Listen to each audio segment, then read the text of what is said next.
Hello, welcome back student. Standard 8 का chapter number 8 हमारा चल रहा था। हमने उसमें एक्सरसाइज 8.3 स्टार्ट की थी। उसके बाद हमने बारी बारी सारे सम्स किए जा रहे थे।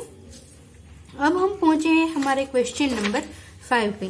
क्वेश्चन नंबर 3 मैंने करवाया था, कॉपी उसी तरह है क्वेश्चन नंबर 4, दोनों ही सेम ही है, तो वो आपके लिए छोड़ा था। अब हम पहुंचे हैं हमारे क्वेश्चन नंबर 5 पे।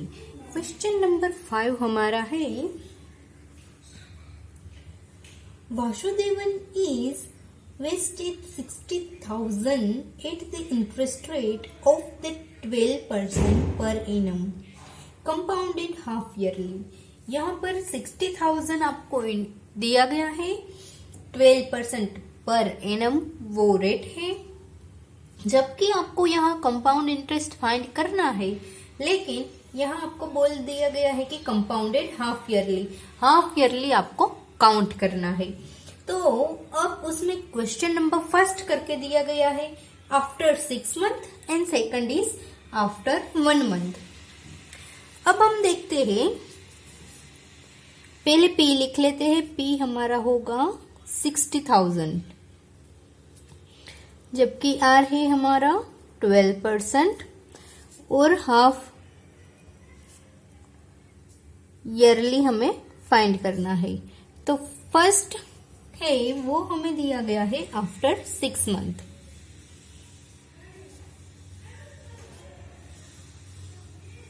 तो पहले हम देख लेते हैं कि इक्वेशन क्या होगा। हाफ ईयरली फाइंड करना है तो हम इक्वेशन इस तरह का कुछ यूज करेंगे। ओके, तो हमें यहाँ अमाउंट मिलेगी इस तरह से। हमें यहाँ अमाउंट ही फाइंड करनी है, तो ये वाला हम इक्वेशन यूज करते हैं। पहले इक्वेशन लगाएंगे, a is equal to P bracket 1 plus r/2 upon 100 raise to 2n। Okay, अब यहाँ पर a आपको दिया गया है, फाइंड करना है, सॉरी, p दिया गया है r/2, r 12 है तो 6 होगा, 2 रेज़ टू n। n हमारा है 6 मंथ। 6 मंथ यानी कि इस तरह से हम इसको लिख सकते हैं, तो दोनों ही कट हो जाएगी।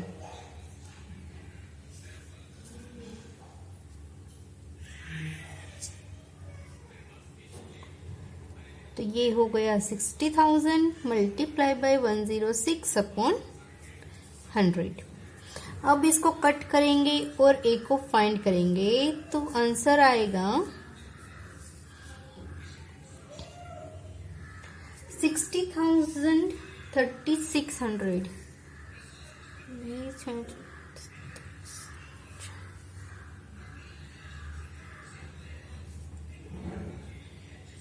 63,600 ये आपका हो गया अमाउंट। ओके, अब इसी तरह से ही सेकंड वाला दिया गया है, उसके अंदर है, ये 6 मंथ का था, यहाँ 6/12 इसलिए लिखा, 6 है वो मंथ है, 12 है वो टोटल मंथ। टोटल मंथ 12 होते हैं, तो 12 नीचे आएगा, जबकि जितने मंथ दिए गए हैं वो ऊपर है। अब है आफ्टर 1 ईयर।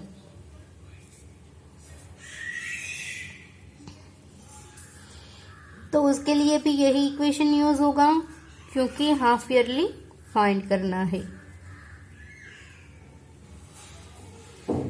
आफ्टर 1 ईयर के लिए एक चीज चेंज होगी, वो होगी एन। एन किस तरह से आफ्टर 1 ईयर के लिए फाइंड करेंगे? एन होगा 1 ईयर यानी कि 12 मंथ, और नीचे भी 12 मंथ, 12 कट हो गए, तो मैं डायरेक्टली ही इसको इस तरह से लिख सकती हूँ। यहाँ एक बार आया था, अब यहाँ 2 बार हम मल्टीप्लाई करेंगे, 106 अपॉन 100 मल्टीप्लाई बाय 106 अपॉन 100। तो यहाँ ए है वो आपको कुछ अलग मिलेगा, 67,460 रुपीज। दोनों ही अमाउंट मिल गई, 6 मंथ के लिए भी आपको मिल गया और 1 ईयर के लिए भी आपको अमाउंट मिल गया। तो यहाँ पर हमारा सम कंप्लीट हो गया। अब हम पहुंचे हैं 6th नंबर पे। 6th नंबर का सम क्या है? I took a loan ₹80,000 from a bank. If the rate of interest 10% per annum, find the difference in amount would be paying after 1.5 year. 1.5 year. If the interest is, अब यहाँ पर आपको interest find करना है, लेकिन आपको बोल दिया गया है कि इंटरेस्ट किस तरह से। फर्स्ट है compounded annually and second is compounded half yearly. दोनों तरह से आपको यूज करना है, इंटरेस्ट फाइंड करना है। कंपाउंडेड ईयरली यानी कि ये वाला इक्वेशन आपको लगेगा, और हाफ ईयरली के लिए ये वाला इक्वेशन लगेगा। 6th नंबर का सम है वो कर रहे हैं। P है, आपको दिया गया है 80,000, R दिया गया है 10%, जबकि n है आपके पास 1 इंटीजर 1/2 ईयर। ओके, अब इसमें फर्स्ट दिया गया है, फाइंड करना है वो कंपाउंडेड एन्युअली।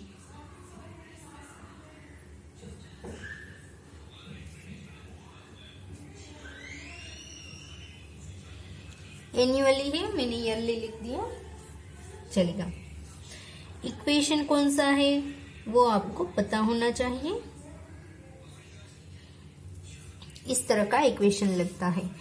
अब यहाँ पर मेन चीज क्या रहेगी, इक्वेशन हम कैसे लगाएंगे, अच्छी तरह से देखिएगा। P 80,000, 1 प्लस R है 10। अब यहाँ पर आपको ईयर कैसे दिया है, 1 इंटीजर 1.5, जो इंटीजर वाला नंबर है वो यहाँ पर लगाओ। ओके, अब जो बाकी का हाफ है, अगर 2.5 हो तो यहाँ 2 लगेगा। अब बाकी का जो हाफ बचा है उसको हम फिर से ये वाला जो इतना लिखा है वही वाला फिर से हम लिखेंगे, यहाँ मल्टीप्लाई में लगाएंगे। जो बाकी का रकम बचा हुआ है हाफ, वो वाला, ये हमारा कंपाउंडेड ईयरली की तय हो गया। ओके, अब इसको सॉल्व कर दीजिए, और कुछ नहीं बचा है, आपको आंसर मिल जाएगा।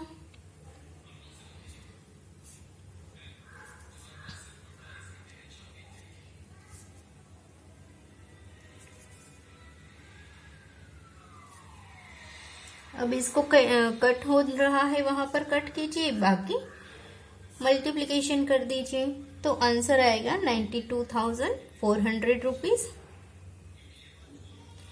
ये हुआ आपका कंपाउंडेड ईयरली की तरह।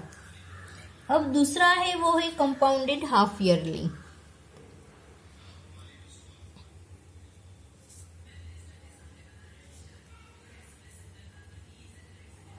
ये हम कैसे फाइंड करेंगे, यहाँ पर कंपाउंडेड हाफ ईयरली फाइंड करना है तो इजीली हम फाइंड करेंगे।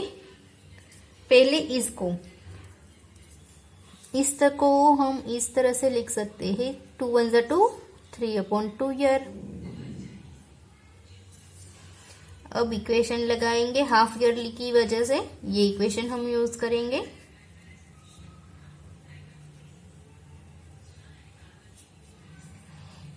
P आपका है 80,000, R/2, R 10 है तो 5 यूज होगा, 2 मल्टीप्लाई बाई n, तो यहाँ पर 3 यूज होगा, ⁻3। बस अब आपको इसको सोल्व ही करना है, आंसर आपको मिल जाएगा।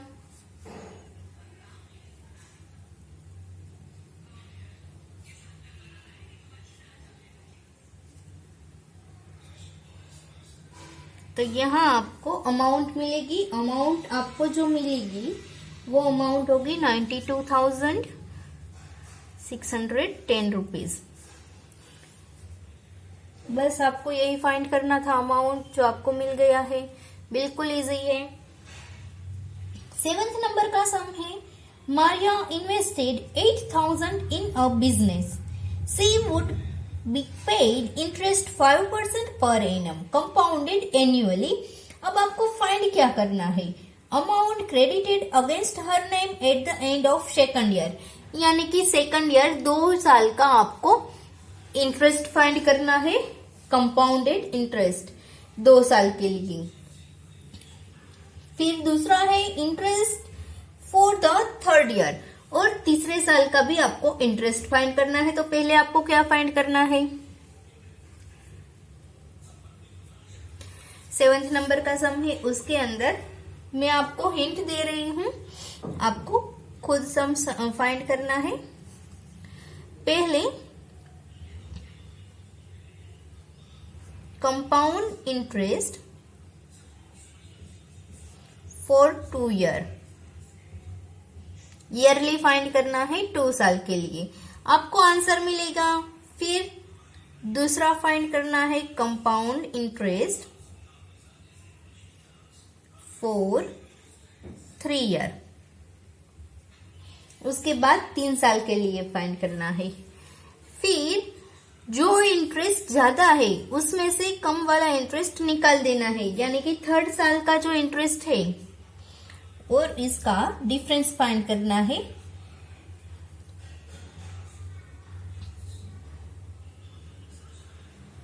Difference of 3rd year and 2nd year, यानी कि आपको यहां पर कुछ आंसर मिलेगा, वो होगा 441 जितना। तो आंसर आपका रहेगा 441 is the interest of 3rd year. ये 441 कैसे आ रहा है, यहाँ पर 2nd ईयर का इंटरेस्ट आपको मिलेगा ऐसा, ओके, ऐसा कुछ आपको मिलेगा। इसमें से आपको इंटरेस्ट सिर्फ फाइंड करना है, तो सिर्फ इंटरेस्ट होगा आपका 820, और यहाँ पर भी आपको अमाउंट है, वो अमाउंट इस तरह की कुछ मिलेगी। ये दोनों ही अमाउंट मिली है, ये 3rd ईयर की है, ये 2 ईयर की है। 3rd ईयर में से मैं 2 ईयर को निकाल दूंगी, तो मुझे जो मिलेगा वो इंटरेस्ट मिलेगा, और वो 1 साल के लिए ही मिलेगा। 3rd ईयर है उसका ही मिलेगा। इस तरह से आपको सम फाइंड करना, पहले कंपाउंड इंटरेस्ट 2nd ईयर का, फिर 3rd ईयर का, फिर दोनों का जो आंसर आया है उसकी सब्ट्रैक्शन कीजिए और आंसर मिल जाएगा। ओके, तो ये मैं आपके लिए छोड़ रही हूं। उसके बाद 8th नंबर का हम सम देखते हैं।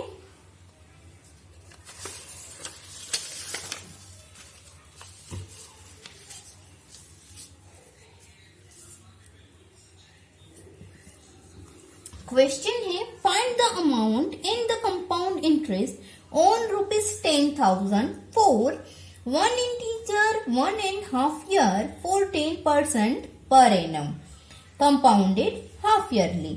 Would this interest be more than the interest he would get compounded annually? Okay, ये वाला भी आपके लिए छोड़ रही हूँ, बिल्कुल इजी है। इसमें आपको क्या फाइंड करना है, हाफ ईयरली और ईयरली दोनों ही का इंटरेस्ट आपको फाइंड करना है, दोनों का हाफ ईयरली और ईयरली। पे आपको दिया गया है 10,000, आर आपके पास है 10% और एन है 1 इंटीजर 1.5 ईयर। ये वाला जो सम है वो इसी तरह से करना है, एक कंपाउंडेड ईयरली फाइंड करना है, दूसरा है कंपाउंडेड हाफ ईयरली। इन दोनों को फाइंड कर दिया, अब जो आंसर आया है दोनों का, उन दोनों आंसर का आपको सब्ट्रैक्शन करना है और वो डिफरेंस आपको पुट अप करना है कि वो आंसर क्या है। ओके, कंपाउंडेड ईयरली, एक ये फाइंड करो, फिर फाइंड करना है कंपाउंडेड हाफ ईयरली, फिर दोनों की सब्ट्रैक्शन करनी है। आई जो फाइंड करना है वो आपको आई एक फाइंड करना है, और कौन से आपको ज्यादा आ रहा है इसमें लिखा है would this interest more than the interest he compounded annually. Annual से जो इंटरेस्ट मिल रहा है उससे आपको हाफ ईयरली में इंटरेस्ट ज्यादा मिलेगा। तो यहाँ पर आपको यस लिखना है, यस वो हाफ ईयरली में आएगा, और वो कितना इंटरेस्ट है वो इंटरेस्ट आपको फाइंड करना है। ओके, बिल्कुल इजी है। 9th नंबर का सम करवा रही हूं। Find the amount which Ram will get on ₹4,096 if he gave it for 18 months at 12 integer 1.5 per annum। Half yearly find करना है यहाँ पर आपको। तो पहले हम P लिखेंगे। P आपको दिया गया है 4096, R दिया गया है 12 इंटीजर 1/2%, यानी कि 25/2%, और N आपको दिया गया है 18 मंथ्स। कंपाउंडेड हाफ ईयरली है, तो इक्वेशन आपका होगा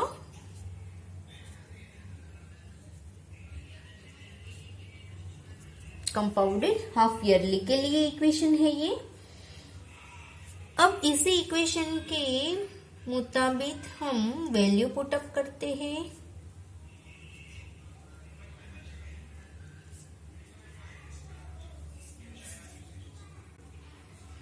एटीन मंथ्स है, इस तरह से मैं इसको लिख सकती हूँ।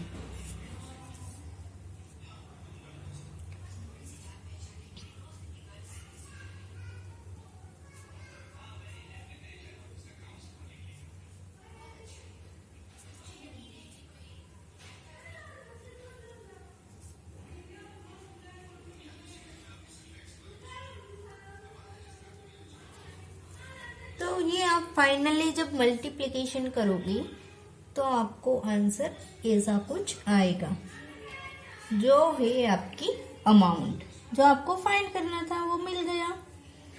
10th नंबर का सम है। The population of a place increases to 54,000 in 2003 at a rate of 5% per annum. तब पॉपुलेशन आपको फाइंड करनी है 2001 में इन 2005 में। तो फर्स्ट ऑफ ऑल हम क्या फाइंड करेंगे, आपको पॉपुलेशन दी गई है, वो है 54,000।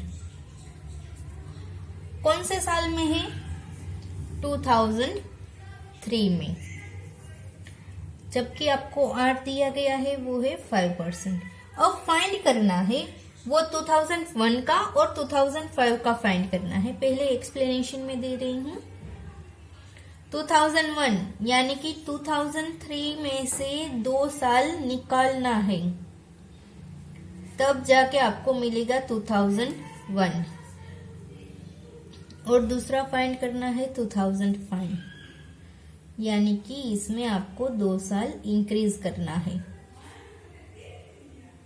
ओके, तो हम फाइंड कैसे करेंगे, सिंपली पहले हम 2005 वाला है वो वाला फाइंड करेंगे। 2005 में आपको जो अमाउंट मिलेगा उससे अब 2001 में कम।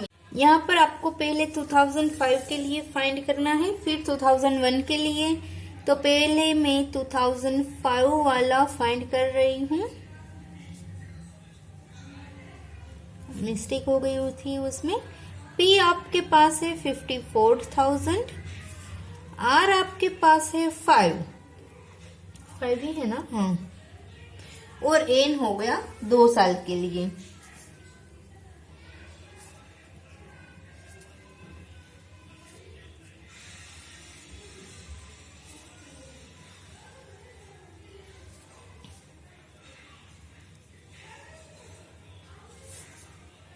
तो यहाँ पर जो आंसर मिलेगा आपको वो मिलेगा 59,535। ये अमाउंट है, यानी कि फाइनली इतनी पॉपुलेशन होगी इन 2005 में। तो इंक्रीज कितने का होगा आपका, इंक्रीज आपका होगा, इसमें से 54,000 निकाल दो उतना। अब सेकंड है, वो क्या है, 2001 में आपकी पॉपुलेशन फाइंड करनी है, यानी कि पी है वो फाइंड करना है 2001 का, जबकि फाइनली आंसर क्या आएगा वो आपको पता है 54,000। तो ये आपकी अमाउंट रहेगी, यहां पर आपको पी फाइंड करना है, क्योंकि 2001 के बाद जो आंसर आएगा ये 2005 का आंसर आया। अब 2003 का जो हमें मिलेगा, यहां मैं 2001 की काउंट कर रही हूं 2001 के लिए, तो ये अमाउंट मुझे पता है कि 2002 का 2003 है, उसका आंसर ये वाला आएगा, वो मुझे पता है। पी कौन सा मैं लूं वो मुझे नहीं पता है, तो वो मुझे फाइंड करना है, इसलिए मैं अमाउंट के तौर पे 54,000 ले रही हूं।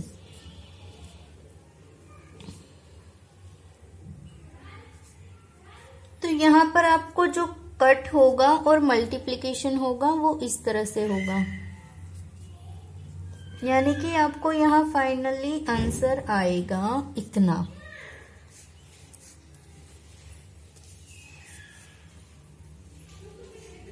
वो हो गई पॉपुलेशन इन 2001।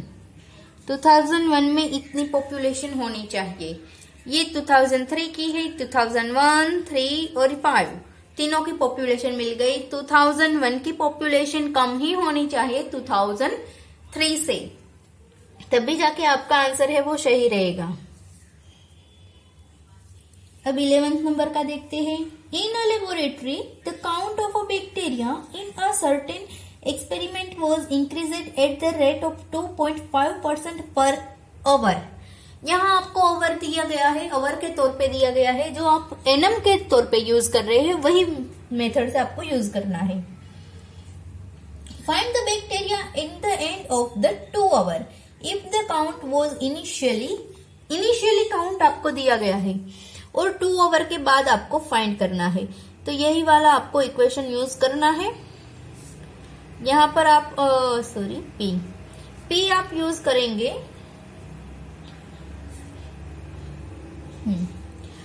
फिर आर यूज करेंगे 2.5%, जबकि एन है वो यूज करेंगे 2 आवर, और आपको ये सम कंप्लीट करना है। तो ये फाइनली आंसर है, कौन से रेट से वो बढ़ रहा है उसका फाइनली आंसर ए आपको है वो मिलेगा 5,31,616। ये खुद ट्राई कीजिएगा, सिंपली ये इक्वेशन में वैल्यू पुटअप कीजिए और फाइनली आंसर आपको मिल जाएगा। 12th नंबर का दिया गया है। A scooter was bought at ₹42,000। P आपको दी है 42,000 है। आगे क्या दिया है कि उसकी वैल्यू है 8% के हिसाब से घट रही है, तो 1 साल के बाद उसकी वैल्यू क्या होगी। यहां बोला है वैल्यू घट रही है, यहां पॉपुलेशन बढ़ रही थी, यहां पर डिक्रीज हो रही है, तो हम इक्वेशन इसी मेथड का ही यूज करेंगे, लेकिन यहां इंक्रीज नहीं हो रहा है, इनके परसेंट से डिक्रीज हो रहा है, तो हम माइनस की साइन यूज करेंगे।